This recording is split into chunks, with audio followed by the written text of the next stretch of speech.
आप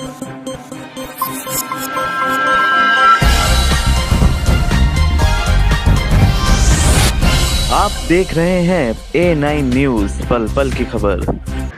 मुरादाबाद कश्मीर घाटी में हाल ही में हुए बर्बर आतंकी हमले के विरोध में राष्ट्रीय जागरूक हिंदू महासंघ मंच ने शनिवार को मुरादाबाद जिलाधिकारी के माध्यम से देश के प्रधानमंत्री को एक विस्तृत ज्ञापन सौंपा। मंच के वरिष्ठ पदाधिकारी विशाल अग्रवाल के नेतृत्व में सैकड़ों कार्यकर्ताओं ने जिला मुख्यालय पर एकत्र होकर जोरदार प्रदर्शन किया और सरकार से कठोर कार्यवाही की मांग की। विशाल अग्रवाल ने कहा कि भारत वर्षों से आतंकवाद के क्रूर हमलों का शिकार हो रहा है, जिसमें विशेष रूप से हिंदू समाज को जानमाल की भारी क्षति उठानी पड़ी है। उन्होंने आरोप लगाया कि भारत के विभिन्न हिस्सों में हिंदुओं के खिलाफ लगातार साजिशें रची जा रही हैं और अब समय आ गया है कि सरकार इस समस्या का स्थायी समाधान करे। उन्होंने कहा कि कश्मीर घाटी में हिंदुओं पर हो रहे अत्याचार मानवता के खिलाफ अपराध हैं, जिन्हें अब और अधिक बर्दाश्त नहीं किया जा सकता। ज्ञापन में राष्ट्रीय जागरूक हिंदू महासंघ ने सरकार से कई महत्वपूर्ण मांगे रखी। मंच ने जोर देकर कहा कि हिंदुओं की सुरक्षा सुनिश्चित करने के लिए आतंकवादियों के समूल नाश हेतु एक विशेष कानून बनाया जाए। उन्होंने पाकिस्तान और बांग्लादेश में रहने वाले हिंदुओं को भारत के साथ जोड़ने की मांग करते हुए कहा कि इन देशों में हिंदू अल्पसंख्यकों की स्थिति अत्यंत दयनीय है और भारत सरकार को उन्हें सुरक्षा प्रदान करनी चाहिए। इसके साथ ही मंच ने पाकिस्तान और बांग्लादेश के विरुद्ध सर्जिकल स्ट्राइक एवं सैन्य दबाव बनाने की भी मांग की, ताकि इन देशों में बसे हिंदुओं को एक सुरक्षित जीवन मिल सके। ज्ञापन में यह भी मांग की गई कि भारत में हिंदुओं को शस्त्र व युद्ध कौशल का प्रशिक्षण दिया जाए, ताकि वे आतंकवादी हमलों का मुकाबला स्वयं कर सकें और अपनी रक्षा कर सकें। राष्ट्रीय जागरूक हिंदू महासंघ ने पाकिस्तान के साथ सभी प्रकार के राजनयिक, व्यापारिक और सांस्कृतिक संबंध समाप्त करने की भी मांग रखी। साथ ही मंच ने जोर देकर कहा कि पाकिस्तान अधिकृत कश्मीर को तुरंत भारत में मिलाने की प्रक्रिया शुरू की जाए, ताकि भारत की अखंडता और संप्रभुता को मजबूती दी जा सके। मंच ने यह भी प्रस्ताव रखा कि आतंकवाद विरोधी विशेष न्यायालयों और प्रकोष्ठों की स्थापना की जाए, जहां आतंकवाद से जुड़े मामलों का तेजी से निपटारा हो सके। इसके अतिरिक्त आतंकवादियों और देशद्रोहियों को वीडियो कॉन्फ्रेंसिंग के माध्यम से अदालत में पेश करने की भी मांग की गई, ताकि न्यायिक प्रक्रिया में कोई बाधा न आए और सुरक्षा व्यवस्था बनी रहे। विशाल अग्रवाल ने कहा कि देश में राष्ट्रवादी शक्तियों को एकजुट होकर आतंकवाद के खिलाफ निर्णायक लड़ाई लड़नी होगी। उन्होंने सरकार से आग्रह किया कि हिंदुओं की रक्षा को सर्वोच्च प्राथमिकता दी जाए और आतंकवादियों के खिलाफ बिना किसी दबाव या संकोच के कठोर कार्यवाही की जाए। कार्यक्रम के अंत में राष्ट्रीय जागरूक हिंदू महासंघ के कार्यकर्ताओं ने भारत माता के जयकारे लगाए और आतंकवाद के खिलाफ एकजुटता का संकल्प लिया। उन्होंने चेतावनी दी कि यदि सरकार शीघ्र कार्यवाही नहीं करती है तो राष्ट्र हित में बड़े स्तर पर जन आंदोलन छेड़ा जाएगा।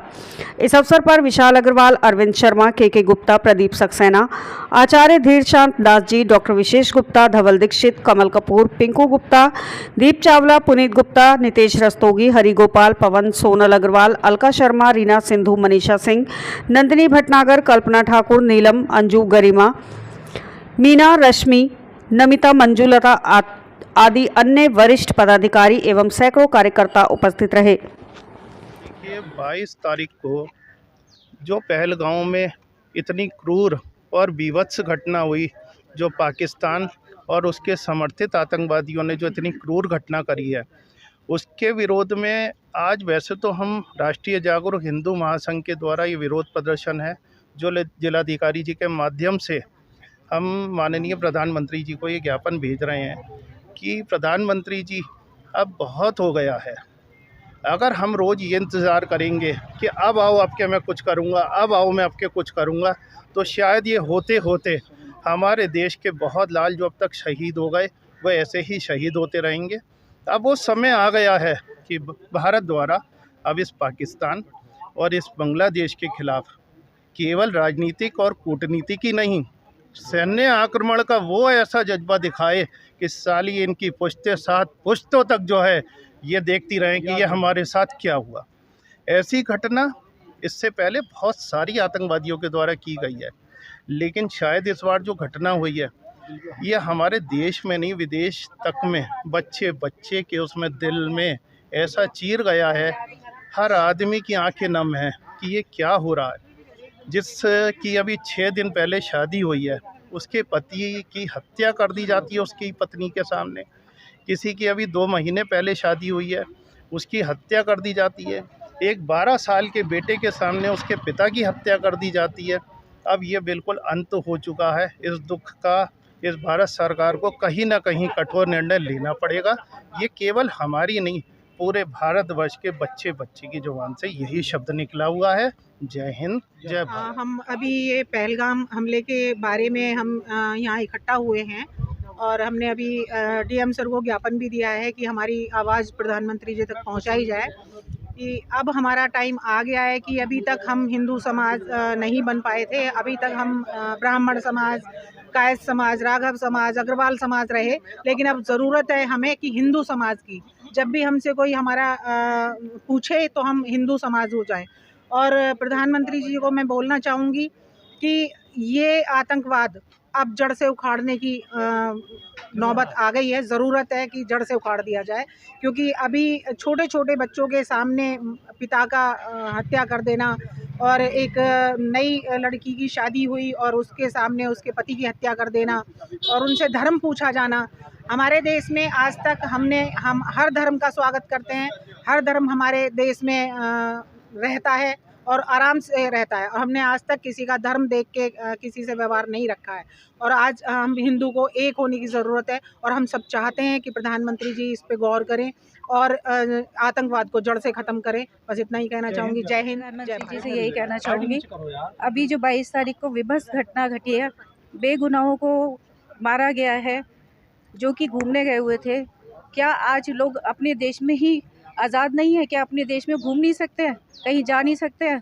बहुत टाइम से ये सब घटनाएं चल रही हैं और सब लोग इसको झेल रहे हैं, बर्दाश्त कर रहे हैं, लेकिन अब अंत आ गया है।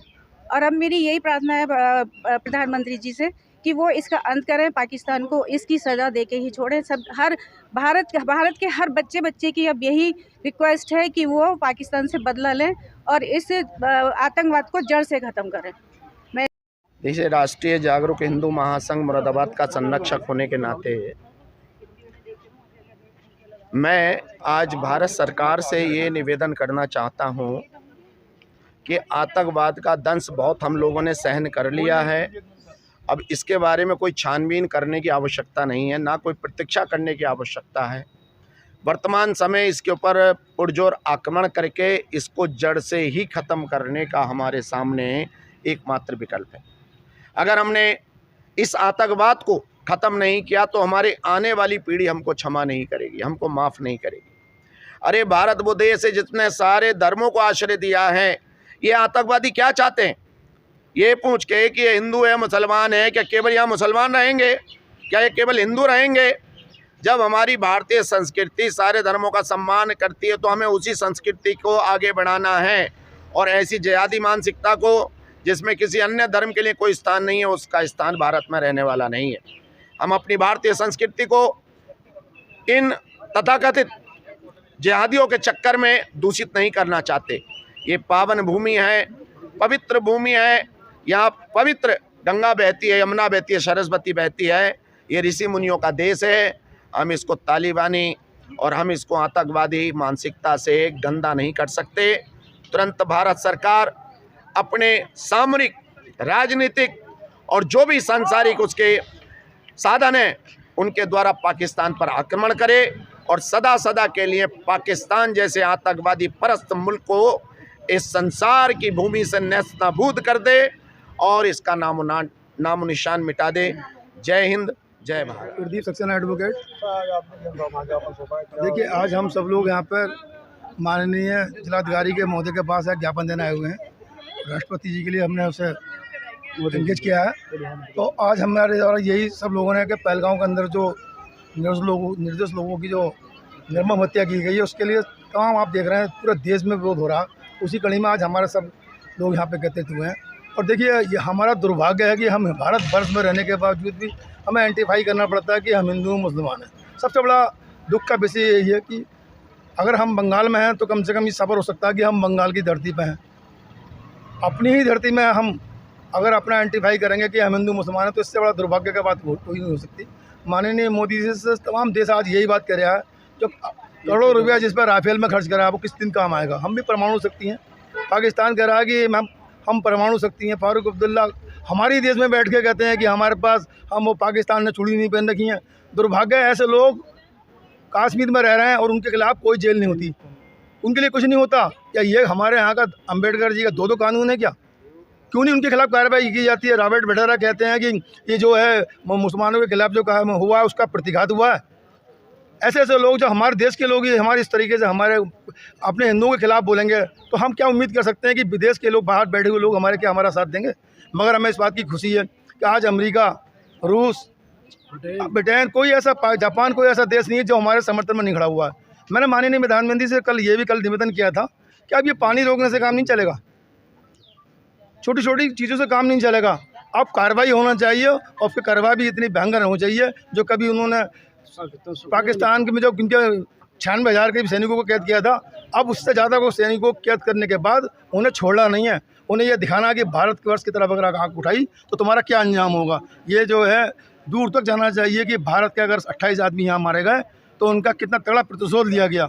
इस पर माननीय मोदी जी से मैं कहना चाहता हूँ इस पर कार्य किया जाए और मैं तमाम लोगों की तरफ से आज सद्भावना व्यक्त करना चाहता हूँ जिनके परिवार में मौतें हुई हैं। जो एक छोटी बच्ची बेचारी 7 दिन पहले विधवा हो गई, मैं उसके लिए भी श्रद्धांजलि अर्पित करना चाहता हूँ और ये कहना चाहता हूँ कि आप दोबारा ऐसी घटना ना हो, उसके बाद कड़ी कुछ ना कुछ ऐसा किया जाए दोबारा ऐसी घटना ना हो। जय हिंद, जय भारत।